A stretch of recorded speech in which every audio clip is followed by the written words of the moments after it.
Have you ever heard of a pope who wrote a letter so powerful it almost became part of the Bible?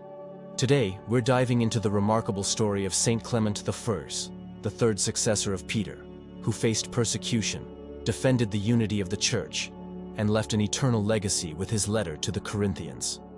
Get ready for a journey to the very roots of the Christian faith.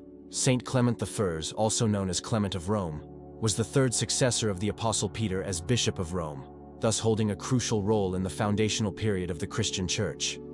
Revered as the fourth pope of the Roman Catholic Church, he is honored as a saint by both Western and Eastern Christian traditions. His legacy stands as one of the most eminent figures in the early Christian era, remembered for his leadership, courage under persecution, theological wisdom, and literary contributions.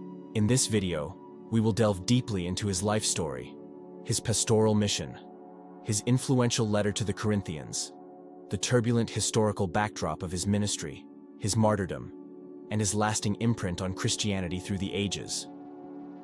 Little is definitively known about Clement's early life or origins, as much as shrouded in tradition and uncertain historical accounts. Scholars generally agree that he lived during the 1st and 2nd centuries and was likely born in Rome, possibly into a noble family.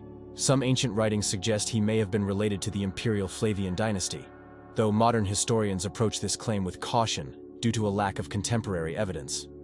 Tradition holds that Clement was converted to Christianity by Saint Peter himself or, according to some versions, by Saint Paul. This early transformation led him to become a prominent member of the Roman Christian community. Following the martyrdom of Popes Linus and Anacletus, Clement was appointed Bishop of Rome, assuming the papacy as the Church's fourth leader. At that time, Christianity was still in its infancy and faced formidable opposition. The Roman Empire remained steeped in paganism, and Christians were often viewed with suspicion and hostility. Under emperors such as Nero and Domitian, believers were targeted in violent persecutions. They were accused of atheism for refusing to worship Roman gods, and were subjected to cruel deaths in arenas for public spectacle. Despite these trials, the Christian faith was steadily expanding. New congregations emerged across the empire, growing in structure and spiritual depth. With this expansion, however, came the threat of internal conflict and doctrinal deviations. Ensuring unity of belief and practice became an urgent concern. Clement served as Bishop of Rome from around AD 88 to 97. His papacy is noted for apostolic zeal and efforts to strengthen the early church against both external oppression and internal disputes. His most well-known written work is the Letter to the Corinthians, considered one of the oldest non-canonical Christian texts. The Letter to the Corinthians. This epistle was written on behalf of the church in Rome to the Christian community in Corinth, which was facing significant discord. A group of believers had challenged the authority of their duly appointed presbyters, resulting in division and unrest. Clement's letter is both authoritative and pastoral in tone. He appeals to the faithful for obedience, humility, and reconciliation, reminding them of the apostolic teachings. The letter strongly upholds the concepts of ecclesiastical authority and apostolic succession as foundational to church order. Drawing from the Old Testament and the life of Christ, Clement uses examples such as Moses, Cain and Abel, and Jesus himself to support his call for humility and unity. The letter also includes moving prayers, rich in theological depth and spiritual insight. It serves not only as a response to a crisis, but as a profound witness to the faith of the early church and the moral authority of the Roman See, even in its earliest days.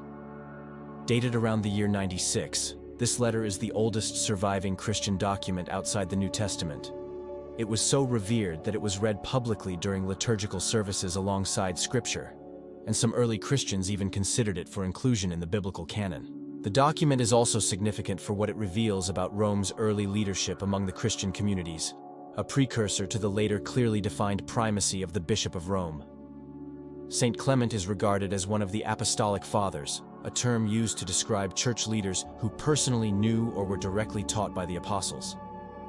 His teachings reflect a deep commitment to the message of Christ and fidelity to apostolic tradition. Core themes of his theology include apostolic succession as a safeguard of doctrinal truth, unity within the Church as the will of Christ, the centrality of prayer, charity, and humility, martyrdom as the supreme witness to faith, Clement's influence anticipated later theological development by figures such as Saint Irenaeus, Origen, and Augustine. Martyrdom and legacy.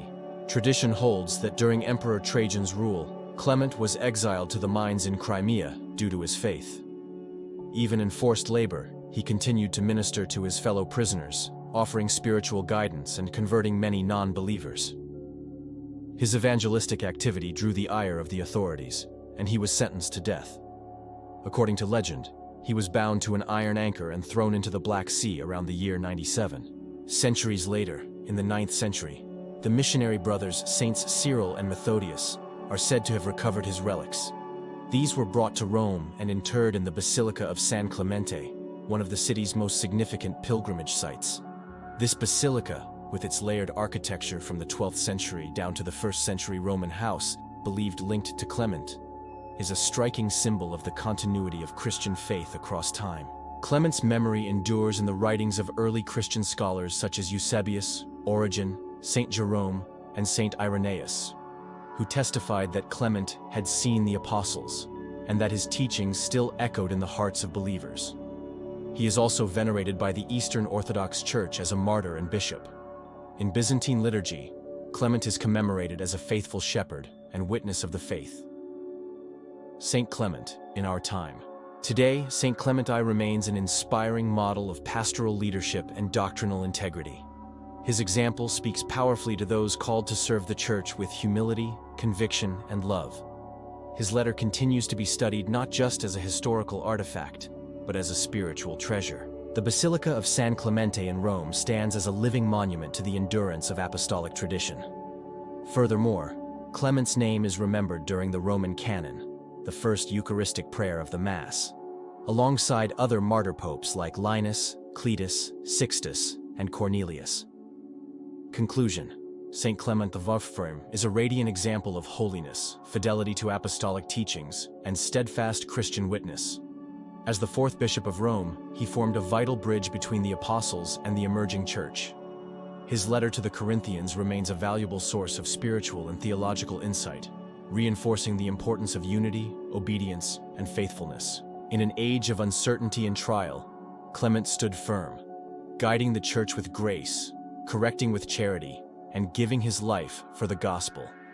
The fact that his epistle was read in worship testifies to the early respect and recognition of his authority. His legacy continues to unite Catholics and Orthodox Christians in shared reverence.